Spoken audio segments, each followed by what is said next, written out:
And now, please welcome our moderator.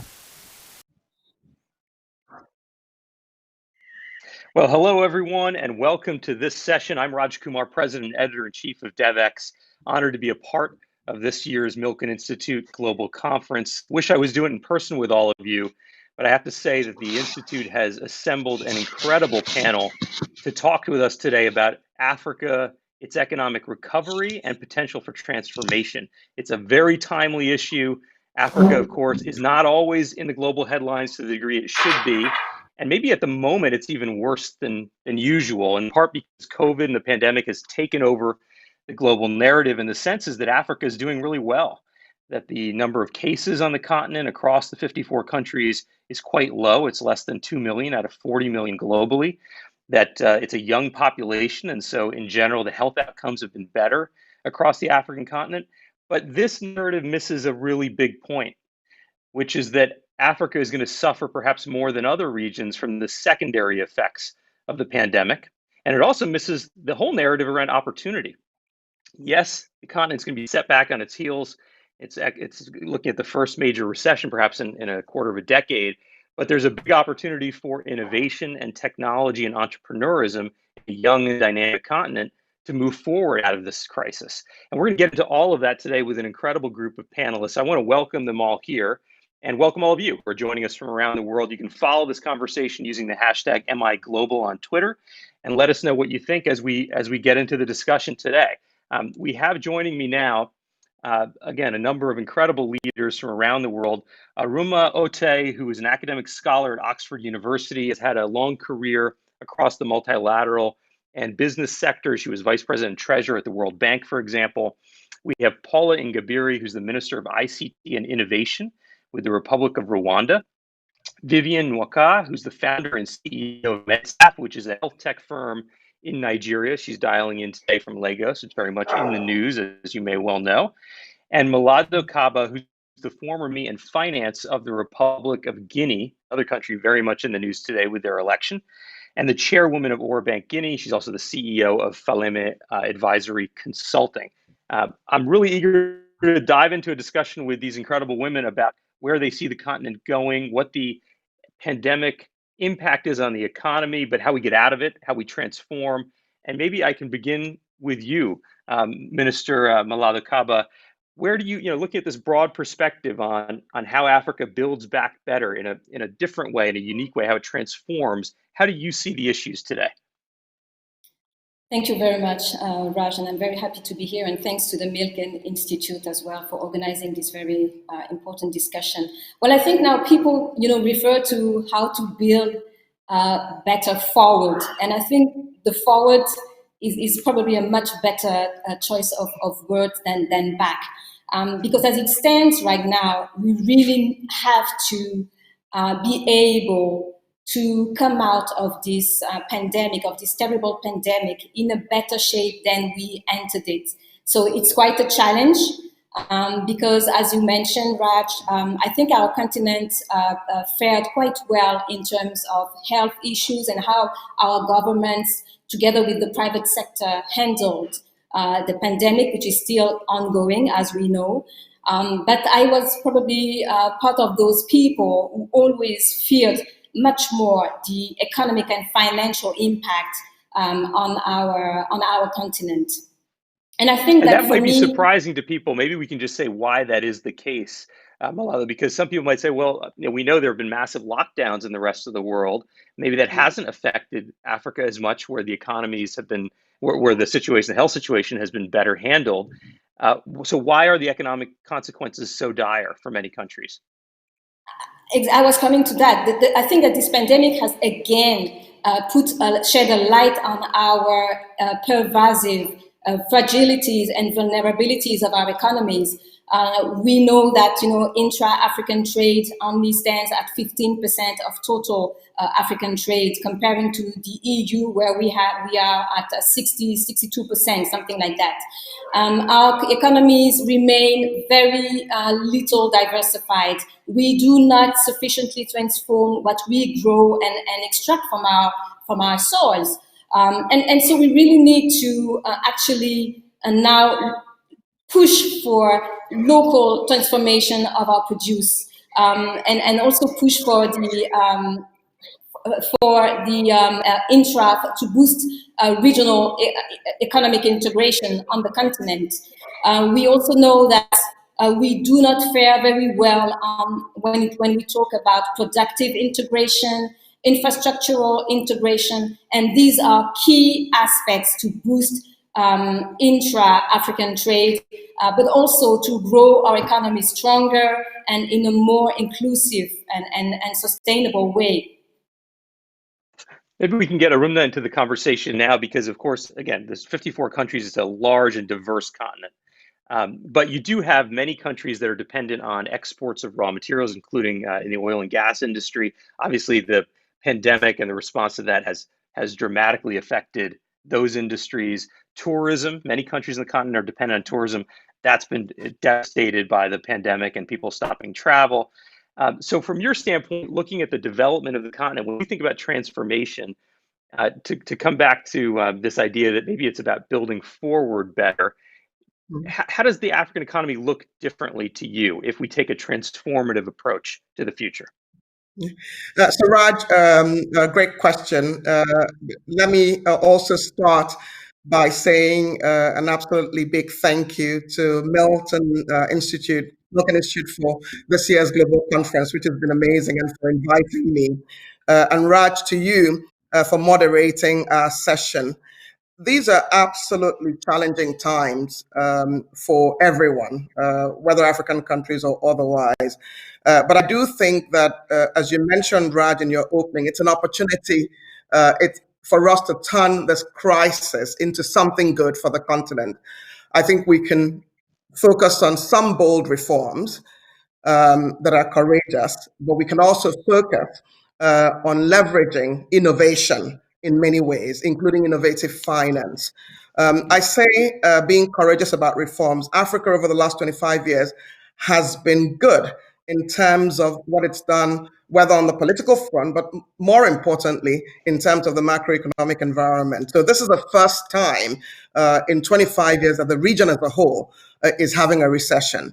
And so taking those steps to make sure that growth is inclusive, that that the economy works for everyone. Africa still has 40% of its people living on less than $2 a day. So there is a clear opportunity to focus more. And I'd like to reemphasize what Malado shared around the Africa Free Trade Agreement. Africa has 1.3 billion people today.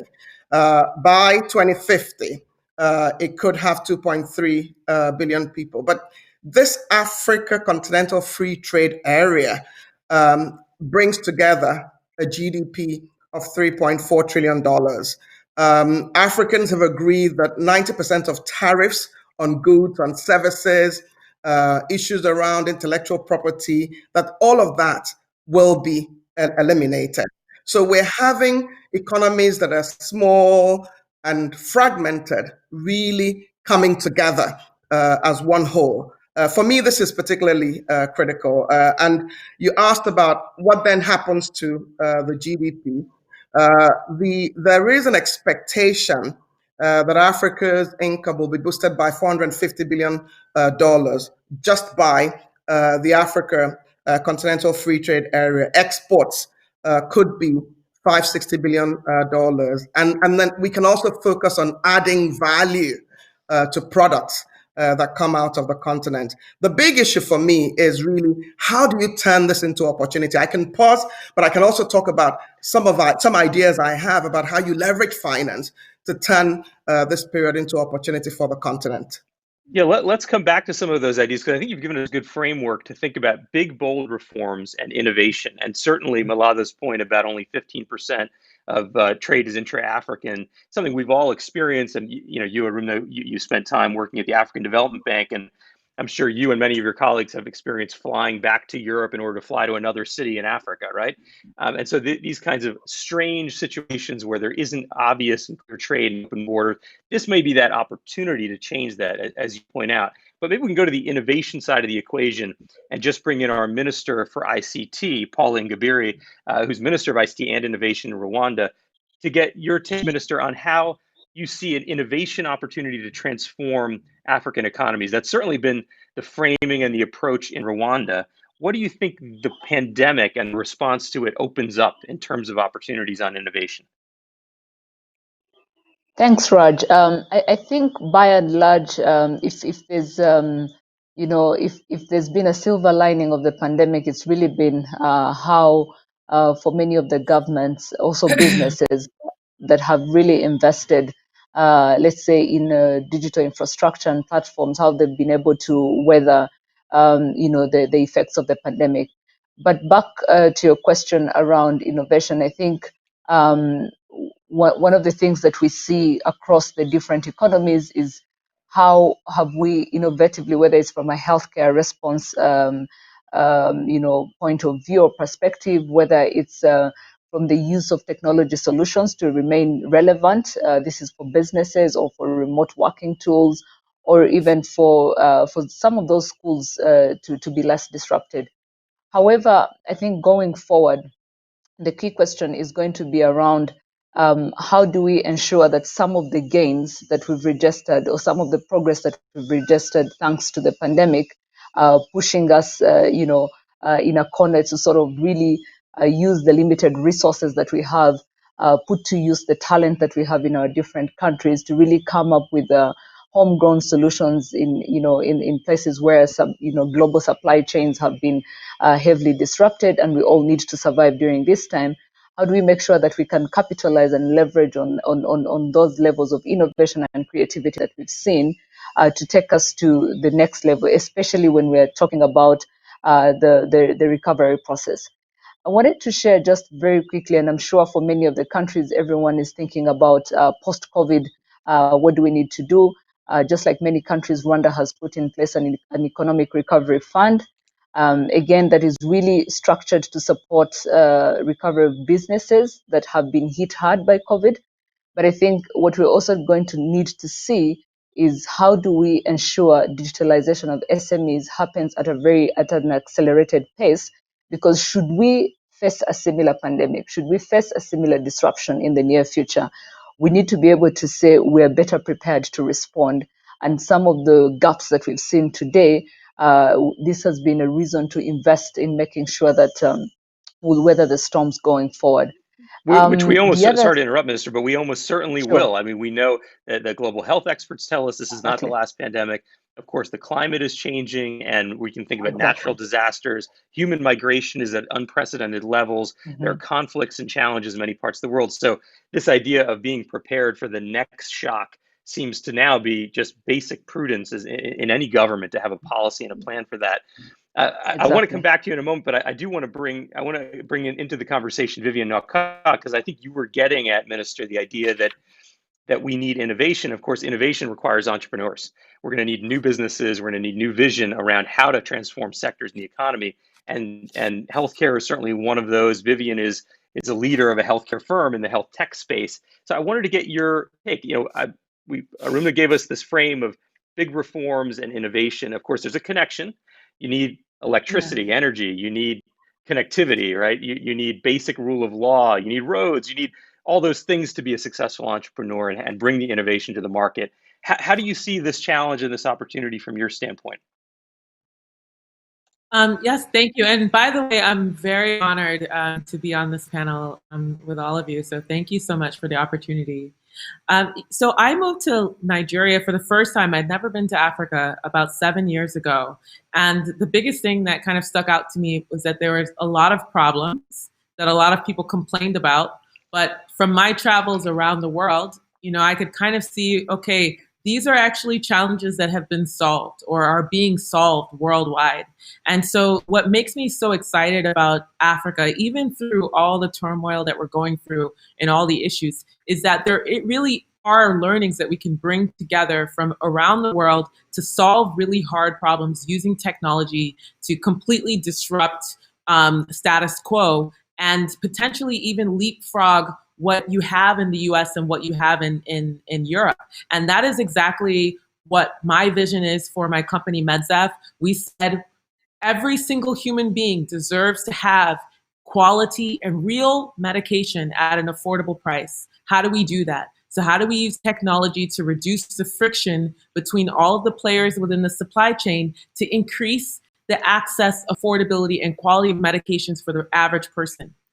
That what is key about what we did is that we focused on what are the problems and what do people deserve to have, and how do we use technology to make it equitable? And so here we are in a situation with COVID-19 and all the other challenges to think about Africa as a whole and think about ways to solve fundamental issues that work across Africa. And you have entrepreneurs such as myself, but you also have entrepreneurs like Paystack that solved that issue for Africa and now have just been one of the most successful exits to date. For a tech company. You're referring to Paystack, which was just bought by Stripe for $200 million, they announced, I think, last week. Absolutely. So you've got this, solving the very hard problems, the fundamental problems. We're not solving juicers. We're not doing small things. We're doing massive things here. We've got to build up a lot of the times our own ecosystem. When we started MedZaf, we had to get our own drivers. We had to get our own, we had to figure out logistics. We had to start lending. So we actually became like a financing company.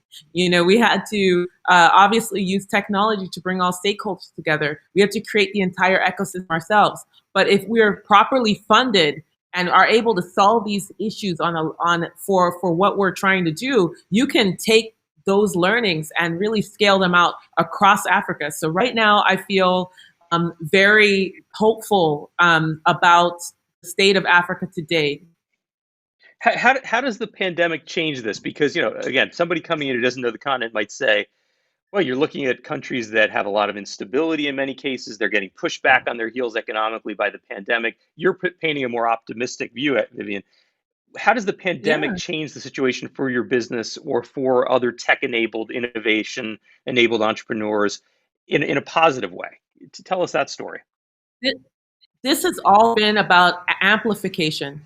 When I first started MedZaf in 2016-17, I had to get on the back of a bike, taking a laptop to a pharmacy on the outskirts of Lagos and teach them how to use the internet and Excel.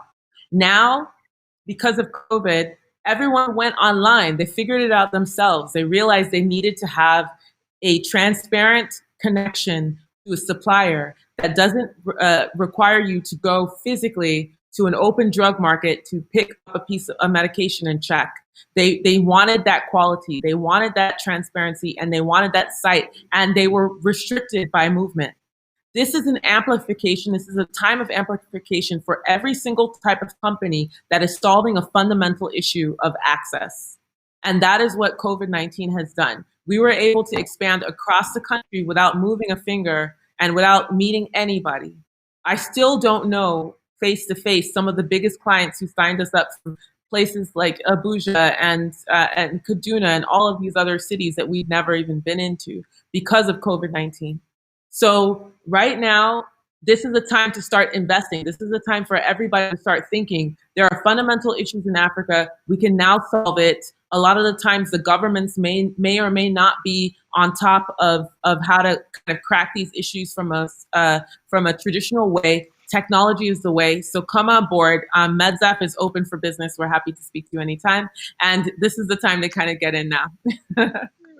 Mulatto, I want you to jump in and anyone else really on this point, which it sounds like, yes, the pandemic is creating significant hardship and economic challenges for many countries across the continent, but that there's an opportunity embedded here. And at least one of the ones that I think is coming through the discussion, but I want you to put a finer point on it, is there a political opportunity? In other words, has the pandemic not only caused a digital transformation, but generated the moment when publics will come together and push governments to do something new, to be bolder, to make those big reforms, as Aruna described them? Is that the moment that we're in right now? Absolutely, and actually to build up on what Vivian was saying. For me, this pandemic has been not an eye-opener, but it has only reinforced my conviction that we also need to work So we said we need to work on the real economy. We mentioned that.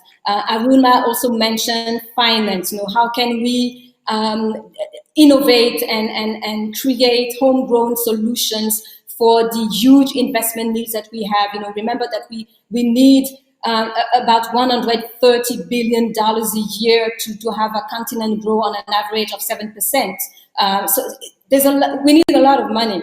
But a third point that for me is critical is governance as a whole.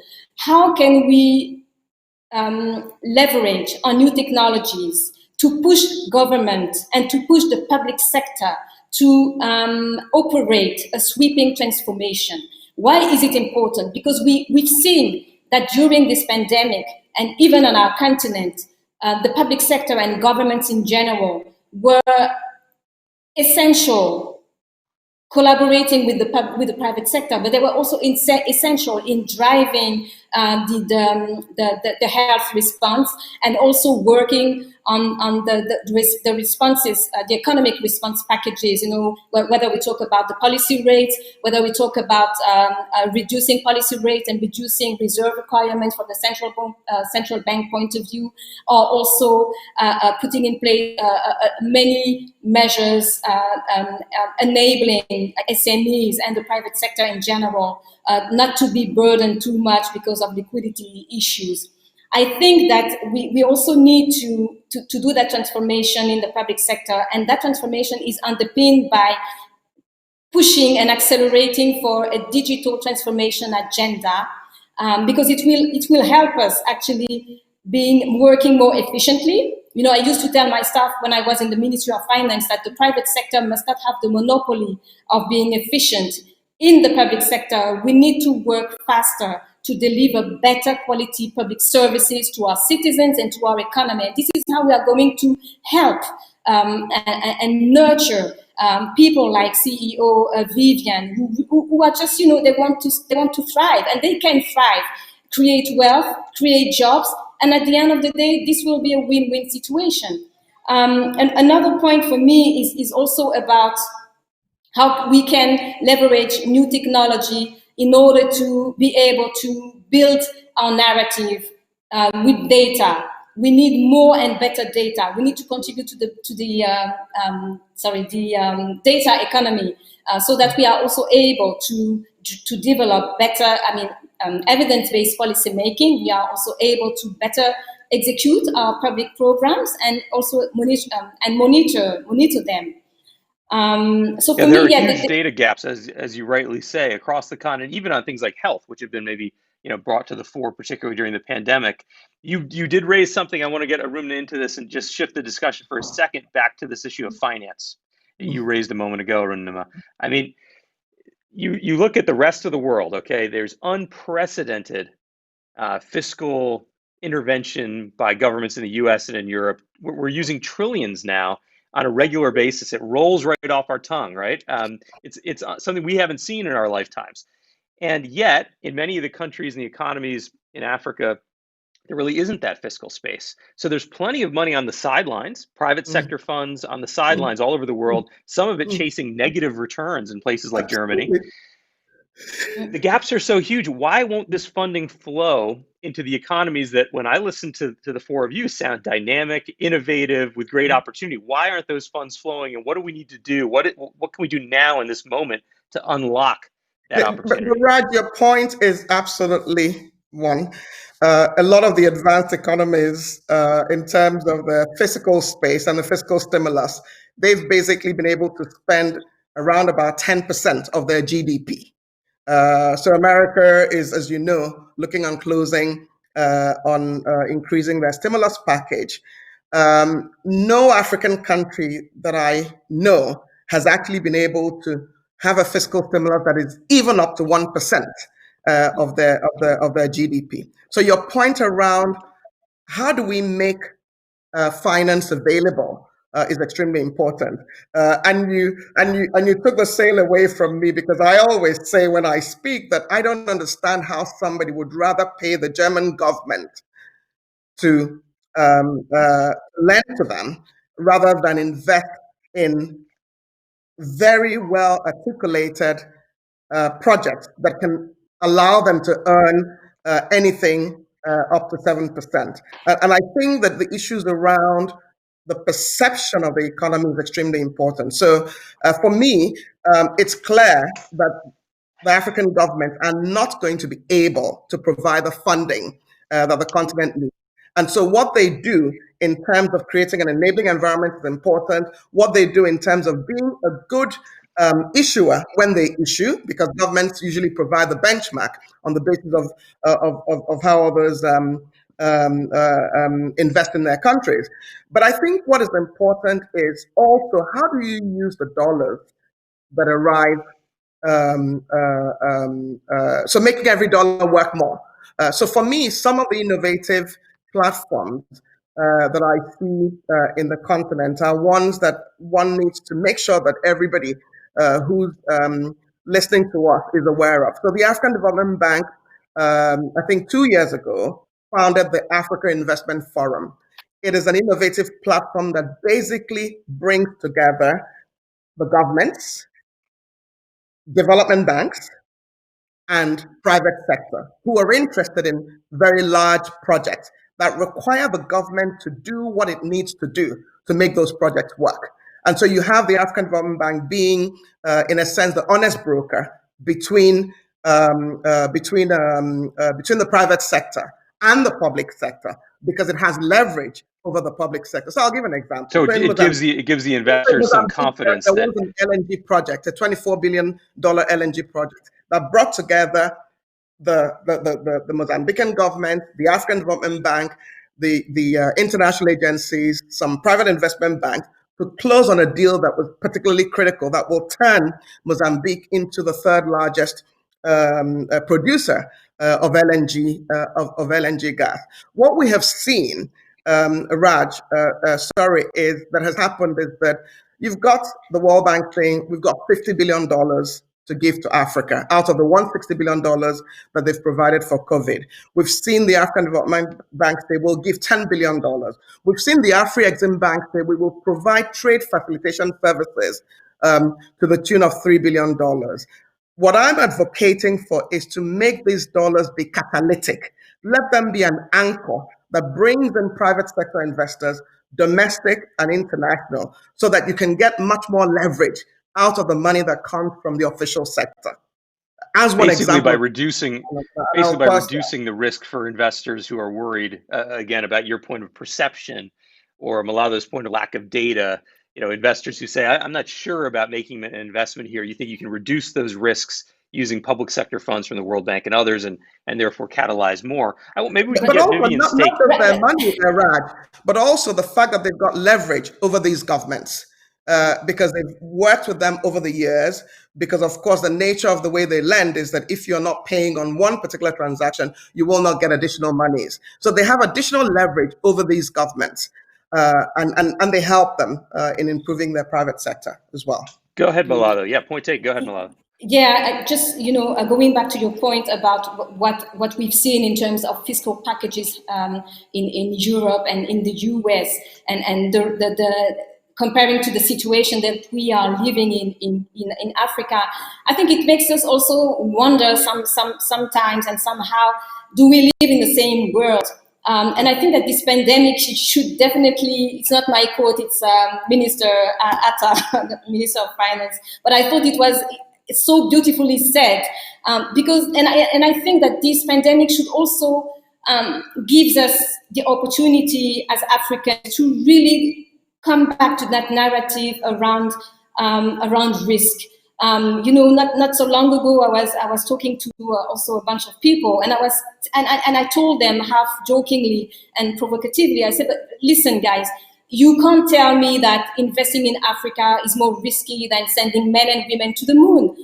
So we also need to work around the issue of perception, which to me is again linked to governance, to how we fare as governments in terms of putting in place a favorable business environment for the private sector, and also how do we tackle corruption, impunity, and I think that these are very simple things that we can do. I mean, I've done a couple of things, and I've succeeded in doing this when I was in the Ministry of Finance, so it's not complicated. But we really also need to put our acts together and really start acting. About the sorry, there was another point that was raised around. Well, let me bring up Vivian, and we'll come back to you. Vivian, I just want to understand from your perspective, trying to raise funds as an entrepreneur, whether what you're hearing from Milado and Aruna, whether that resonates with you. In other words, do you find investors?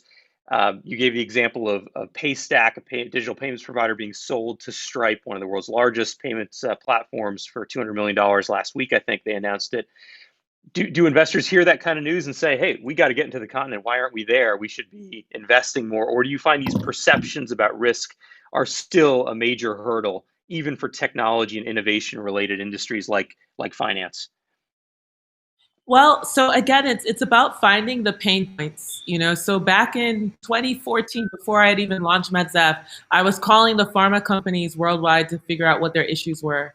And every single player in this industry, in the pharmaceutical industry, states the lack of data, the lack of transparency as being a big hindrance for them doing business. And so that is the problem of Africa. I think you can look at many different industries. And so being able to be a tech company where you're actually bringing, the darkness into light, you're creating transparency where it wasn't before, you're creating processes around, a standardization that wasn't there before. This is massive. And so I think the right investors understand that. But definitely, I would say, especially as a Black woman, I'm absolutely fighting a fight of, perception on a daily basis. And here, as I'm here in Lagos today, we cannot move forward without speaking about the fact that literally young people around the country are rising up to protest for the right for the government to do the right by the people. And for me as a diasporan growing up and just being Nigerian, this is this perception issue is something that we're fighting every single day. And we want a government, we want a country to make us proud. But what we've realized is that we've got to take the power in our own hands and do it ourselves. And that's where companies like MedZef come from, is, okay, there's this huge problem, people are dying, let's do it ourselves and with no complaints. So I do feel that, the rise of technology companies and the success of technology companies or tech-enabled companies across the continent will increase the transparency and allow people to feel more comfortable to come in and see the opportunity much better. But I also think that right now we're in this weird place in history of the world where, people are just demanding for that. They're demanding for more efficiency. They're demanding for more transparency and for people to do the right thing worldwide. And that's definitely happening in Africa. So we're moving forward. Yeah, we can't forget the demographics of the continent as well. Please do. Wanted to just pick off what Vivian was discussing. I think, and just back to the question, I mean, at the end of the day, we can throw as much money as we want at the problems that we have. I think the bigger question is, are we able to realize the impact that we're looking to achieve? And I think this is where the question of data becomes very important. And I don't think African governments lack data. It's really a question of, do we have the right tools to be able to analyze and synthesize and even, model and simulate some models that will allow us to know, with this much money that I'm going to be throwing into a particular sector or problem, am I able to get the kind of impact that is really anticipated? But I think the other thing that I hope that we can also change our mindset around is to understand, rather than wait for different partners to come and bring in the money that we think is really required to close the gap or to fix some of the issues that we have, can we use the data that we have? Can we use the resources that we have within the government to be able to start working on these much needed interventions? And once they are successful, I think naturally we'll start to see more and more partners aligning with a success story. The other thing, of course, that we need to look at is, by and large, foreign direct investment has been affected. And so the key question should be the same amount of effort that we put in attracting foreign investors, should we be empowering our local SMEs, our local companies, to be able to create solutions that respond to these problems? And I feel once we do that, then we shift the conversation from can more money flow to these low resource countries, but rather with the little that they have, how are we able to get so much more out of it? The I other don't think thing, it's one or the other. I think that the needs are so exactly, huge that we need both. And I definitely. always say to people, money doesn't say, oh, I'm domestic or I'm international. And the same conditions that domestic investors require are the conditions that international investors. So it's a false dichotomy. I wanted to make sure that I shared that, because often people place foreign investment or official investments as separate from domestic investors. Money is looking for the same thing. They want safety. They want to make the returns that they think that they can make. But not to diminish the point, Raj, that's being made around, at the end of the day, information is important. I think Vivian talked about bringing sunshine. What the capital market does is it brings sunshine to things. I've seen governments go to the markets, companies go to the markets and provide information that wasn't previously available. So I do think that the role of the capital markets in providing that space that allows people to provide information to investors is extremely important, whether domestic capital markets or international capital markets. Yeah, that point is well taken. I do want to underline something that Minister Polengabiri, I think, was getting to, which was this idea that the investments themselves, from the government standpoint, have to be productive. And I think maybe that's another layer to add to the discussion, since so many countries in the continent are facing debt challenges, and perhaps taking new funding during this crisis may face further debt challenges. There's been a moratorium on interest payments. It's now extended for the first half of 2021. There are some calls for debt relief. But the question is, can these international investments, public institutions, the World Bank and others, can they ensure those investments are going into productive activities, whether it's providing electricity to those SMEs or connectivity to schools, you name it? I think that might be where you were headed, Minister Ngabire, but for you or anyone else who wants to jump in on that point. I don't want to hear. Sorry. The last point I wanted to make, just to close on that, is the whole concept around blended financing. I think we hear this a lot more, especially when we're discussing post-COVID recovery interventions, and to your point, Raj, as we think about productive activities and interventions, how do we ensure that even as we attract more financing that is coming in, we're doing it in a way that really encourages every player on board to put some skin in the game, to own it, but also for this to be a collective effort in really trying to fix some of these issues. I think Valada wanted to jump in as well. Yes.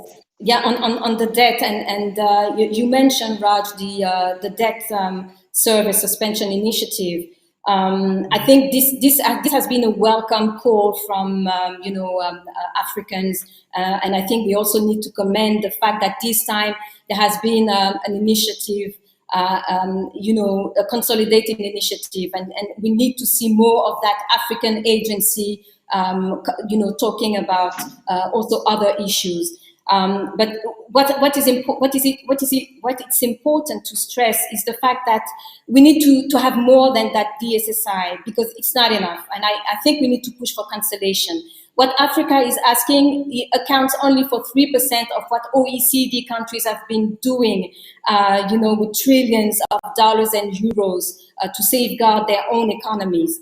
Number two, around debt and transparency. I think that Africa actually, as leaders, I think, owe more transparency to their own citizens at the end of the day, rather than to the partners.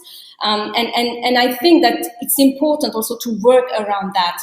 We need to be able to address the real economy issue of debt, because we often treat it more as a financial issue, from a public accountant stance.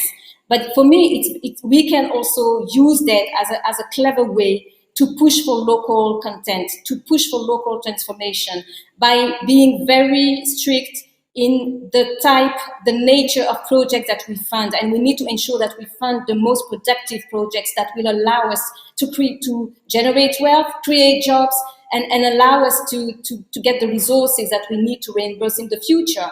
And I think also that there's really a need to push for transparency on that. But again, it's more for our own good rather than the external. I mean, rather than external parties.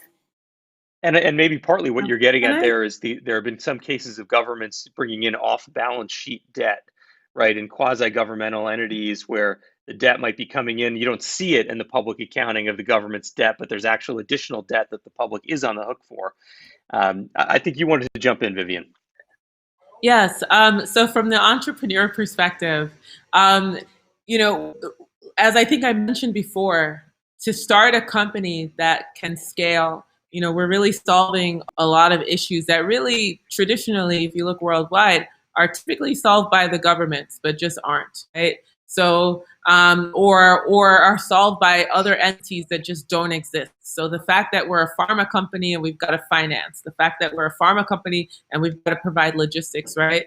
And so what I would like to see also is from just across Africa is more engagement with the private sector and funneling some of this money that flows around from debt or forever, you know, to these SMEs and other startups, because they are really creating the sustainable solutions that actually are going to fix these large government problems that the government can then co-opt instead of creating themselves, right?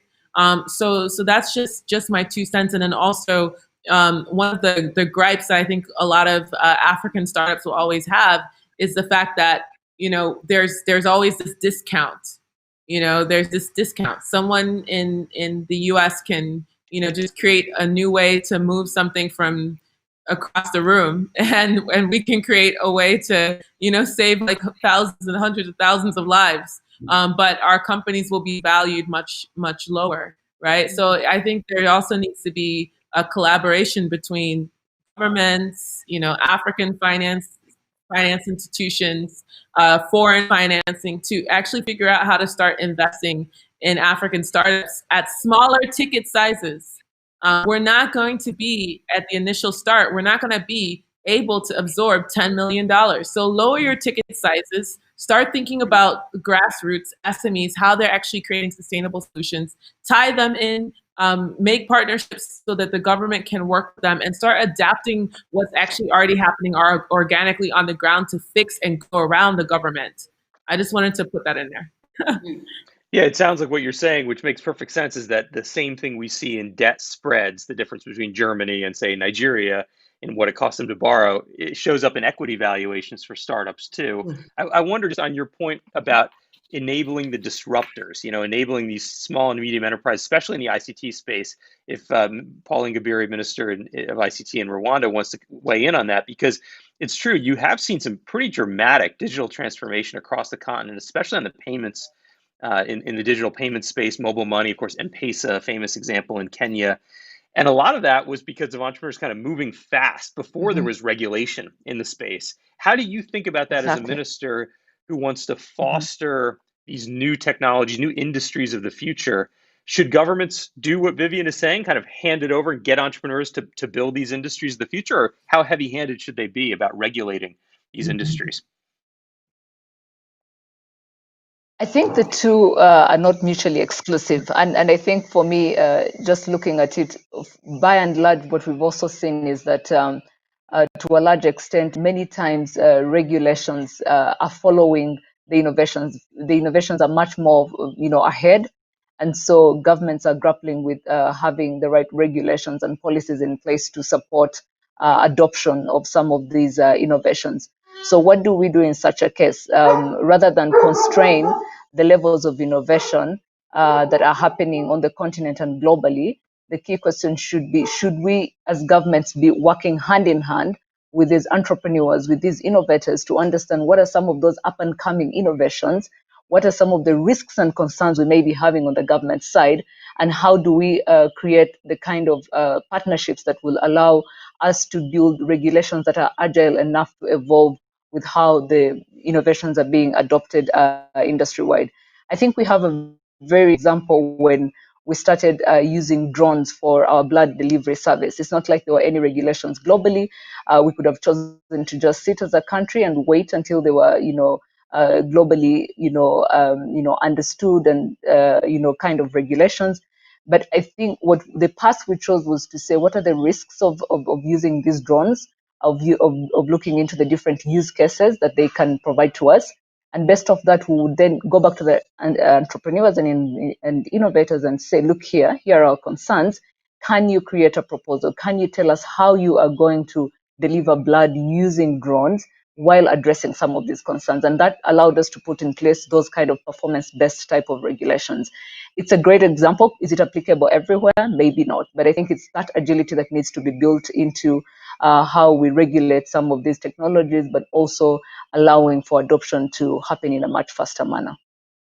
I've been to Rwanda, visited the company you're talking about, Zipline, and reported on that story. And it is a remarkable case of where government, in signing an MOU with a business, helped to develop a really new industry. And it's one of the several examples in health, maybe MedSap is another coming up, of African innovations that are being transported back to the United States. And Zipline is now operating in the United States for drone delivery of blood and other medicines.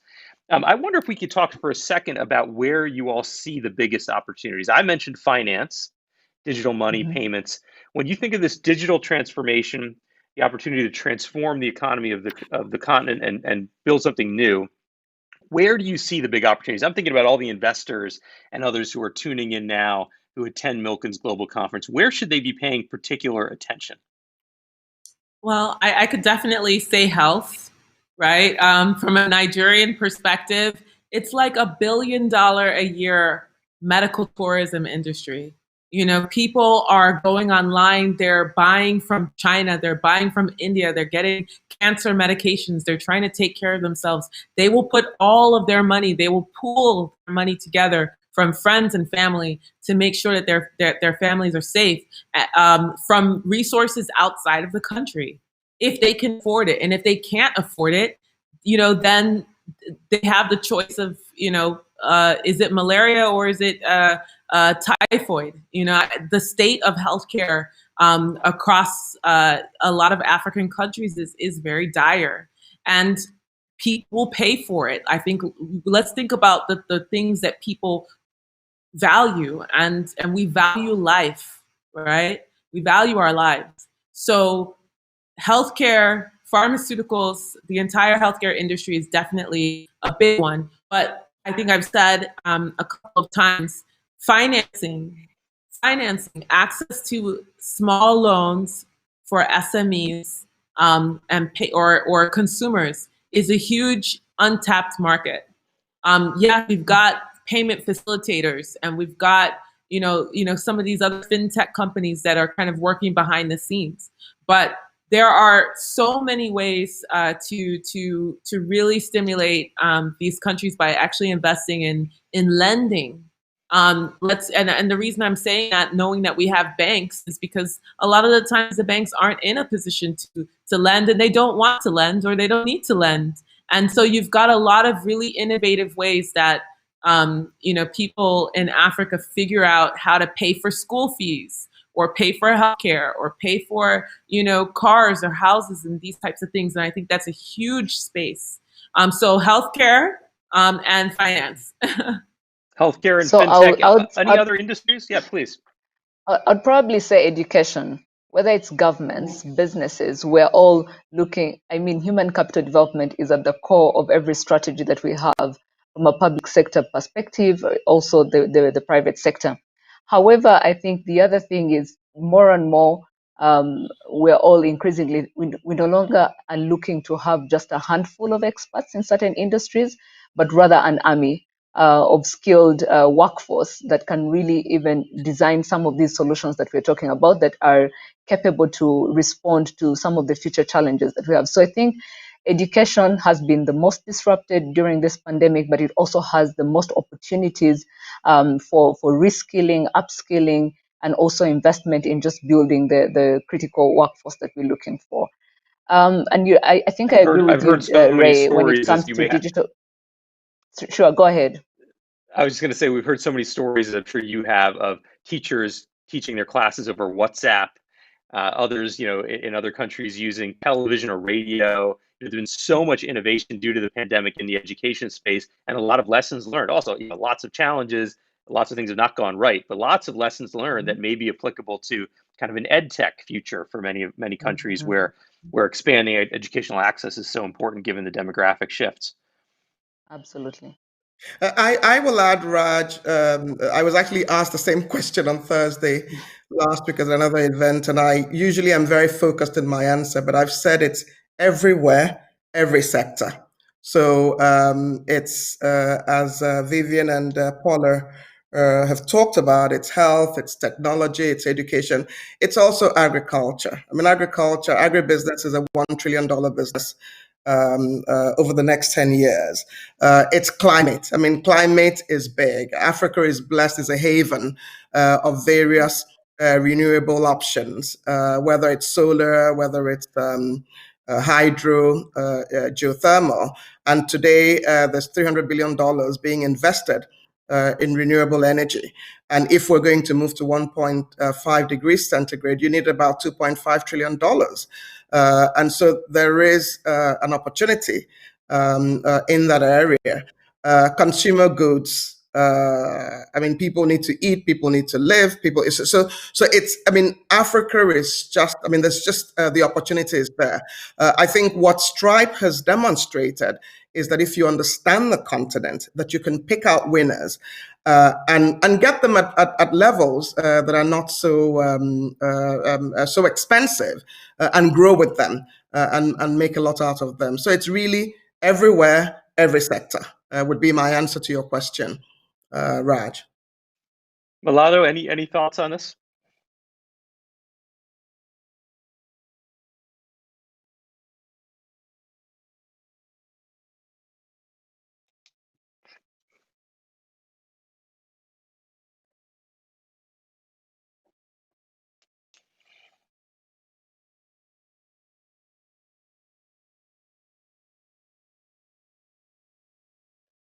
Financing, lower tickets for our small SMEs, and looking at also homegrown solutions in terms of funding.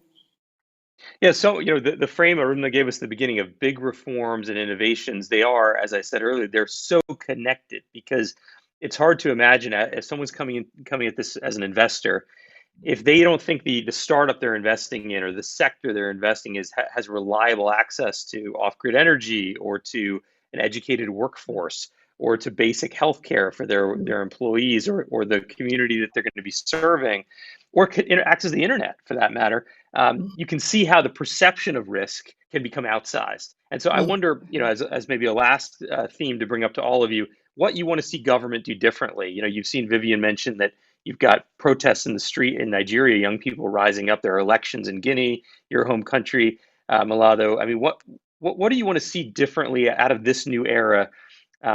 We focus a lot on the private sector, but what would you like to see come out of this moment that we're in today? This is for anyone to pick up. Please. Okay, I'd love to talk about this because here we are on the front lines. We're immediately impacted by the End SARS movement that's going on right now in Nigeria. And if you know what that is, it's basically a section of the police force that has been brutalizing and killing people, ordinary citizens, for decades. And finally, the people have said that is enough. And so you're in this place of, okay, so what do I want the government to do? I think I speak for many people where I would say that, gone are the days where our lives and the cost of our lives is so low. Gone are the days of corruption and, lack of transparency, or treating citizens as children, or pushing them aside. I think those days are over. And so we need a government that can support and facilitate the amazing human capital and resources that these countries have. And it's time to take out vested interests and start putting interest into the people. That is this moment in history and time. And I've seen protesters now create new economies, create emergency just to create so many different ways to kind of facilitate these protests using technology, using Bitcoin, using all of these different ways to make and facilitate the protests across the country. It's been amazing. You see this awesome potential and innovation coming out from people just saying, I want to live, and that's it. So I think it's time that the governments need to listen to the people and treat them with more respect. And I open this up to anyone else, and also including a broader aperture of what the international organizations, what others should be doing, other government entities. Who wants to jump in? I think Minister Gabiri, perhaps. Yeah, so I think, well, I am government. I'm part of government. So what are we going to be doing differently, learning from, what we're going through currently as a global family? I think two things. One, there has to be a shift, especially from a technology perspective, from simply looking at e-government that is focused on operational efficiency, improved service delivery, to now really taking full advantage of these large data sets. I don't think anyone has more data at their disposal than governments do, and really making use of it, building all these, fourth industrial revolution technologies, AI, big data, that will really help us to make more informed decisions, more informed policies, where you can really be able to see, drive these data-driven policies that will allow us to create the much-needed impact that we're looking for. The second thing, of course, what we need to do, because we can't do it all on our own as governments, is how do we open up these data sets to the SMEs, the businesses, the innovators, so that they're able to build sustainable business models that in effect are coming in to respond to some of the challenges that we are collectively looking at as government. I think we need to get to that point where we understand that data is the lifeblood of innovation. And if we really want to be truly innovative in our interventions as governments, in our interventions as population, private sector collaboration, we need to be able to make use of data and the data sets that we already have. Who else would like to jump in on this point, or anything related? Arumna or? Okay, go ahead, Malada. Oh, thank you very much. I think I was government and still somehow also I'm still government. But what I would like to see definitely is that leaders with skin in the game, decision makers with skin in the game, leaders that will stop socializing, risks and privatizing benefits that should go to the society as a whole. I fought for that while a minister. I'm still fighting for that. We need to see a public sector decision makers, lawmakers that are working for the people and the private sector. People that will fight against corruption. People that will work hand in hand with the private sector. I think that's definitely what I would like to see and what I keep on fighting for. And we need inclusion as well. We are fighting for, diversity of gender diversity. We need women at the top in government and also in other public sector organizations, because diversity is a smart thing to do, and especially when it comes to Africa. Thank you for that. And Arumna, your last thoughts on this? No, I was just going to say that Malada could not have said it better. I think the minimum requirements are an enabling environment for private sector to thrive, and government needs to make sure that the environment is not just enabling, but that it's supportive. Regulation needs to be smart. We need to have a macroeconomic environment that is supportive. Government needs to get out of things that the private sector can do and must create a meritocracy. I'm Nigerian, and I have been very open also about how proud I am of the young people who have come out to say that they will not accept bad governance, they will not accept corruption, and they will not accept things that are not world-class standards. And we're seeing citizens being much more active in ensuring that their leaders provide, basically that their countries are working for them. So I want to see a country, I want to see a continent, I want to see a world that works for the ordinary person and leaders who are working for the ordinary person. Thank you. Well, I want to thank you for that. I want to thank all the panelists for bringing a really nuanced conversation. I feel that oftentimes Africa is kind of given a broad brush. It's a diverse continent. there's a lot in the nuance that's so important, and obviously the four of you have brought that to bear. And I thank the Milken Institute for organizing such a dynamic panel to try to get at these issues. Of course, this pandemic is not over, and it's true. Millions of people are going to be pushed into extreme poverty. Millions of people are going to be, devastated in their personal lives by this virus on the continent of Africa, even though the numbers might seem so much better than elsewhere. We don't want to minimize that, but at the same time, you've all outlined what an opportunity this moment creates around big reforms, around innovation, around really changing the global perception of the continent of Africa and what can be done. So I thank you for bringing those perspectives here.